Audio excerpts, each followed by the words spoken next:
অন্তর্বর্তীকালীন সরকার তার উপদেষ্টা মণ্ডলী কয়জন তাদেরকে স্মরণ করেছেন? তারা তো সরকার গঠন করেছেন, তারা উপদেষ্টা হয়েছে, কিন্তু তারা প্রায় অনেকেই মাঝে মাঝে সবক দেন। আবার দুই একটি রাজনৈতিক দল দেখি তারাও সবক দেন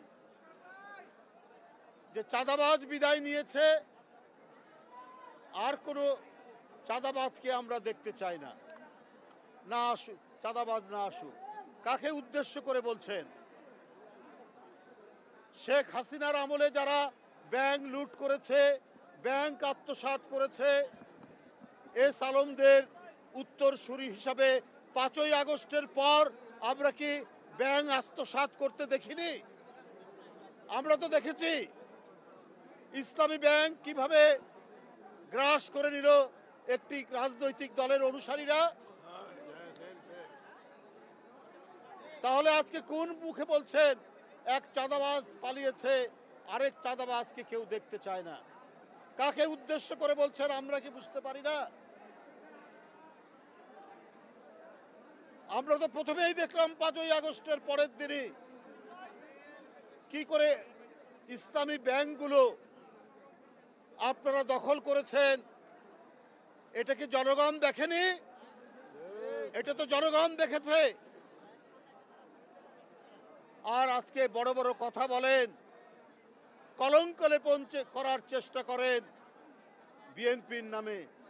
পাড়া মহল্লায়, জেলায় জেলায় অনেক টার্মিনাল দখল সহ, অনেক সিএনজি স্ট্যান্ড দখল সহ, অনেক টেন্ডার ভাগাভাগির মধ্যে আপনাদের লোকরা কি জড়িত নেই? আমি সেই রাজনৈতিক দলটিকে বলতে চাই, খুব নীরবে নিভৃতে সব কিছু অপকর্মের সাথে আপনারা জড়িত। শেখ হাসিনার ব্যাংক আত্মসাতের পর, 5ই আগস্টের পর আপনাদের আত্মসাতও তো জনগণ দেখেছে।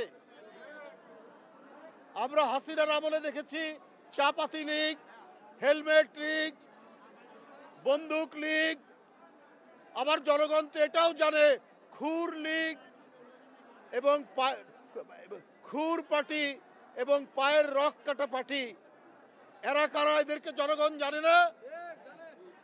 কারা পায়ের রক কাটে তাদেরকে তো জনগণ ঠিকই জানে, চেনে।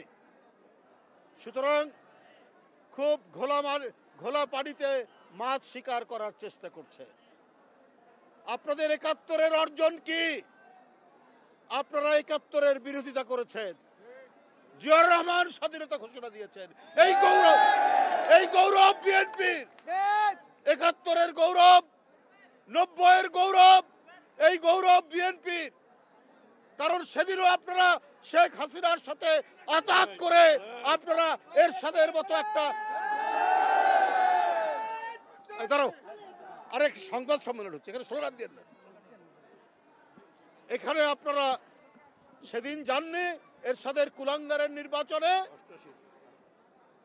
86 সালের নির্বাচনে, এটাও তো জনগণ দেখেছে। কিন্তু বিএনপি সেই নির্বাচনে যায়নি। তার নেত্রী বলেছিলেন, দেশনেত্রী বেগম খালেদা জিয়া, যে এরশাদের অধীনে কোনো নির্বাচন করব না, স্বৈরাচারের অধীনে কোনো নির্বাচন করব না। আপনারা মঈনুদ্দিন ফখরুদ্দিনের,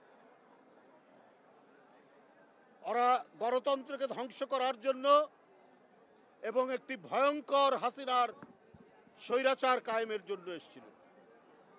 তখনও সেদিন আপনারা বাধ্য করেছিলেন তার নির্বাচনে যেতে।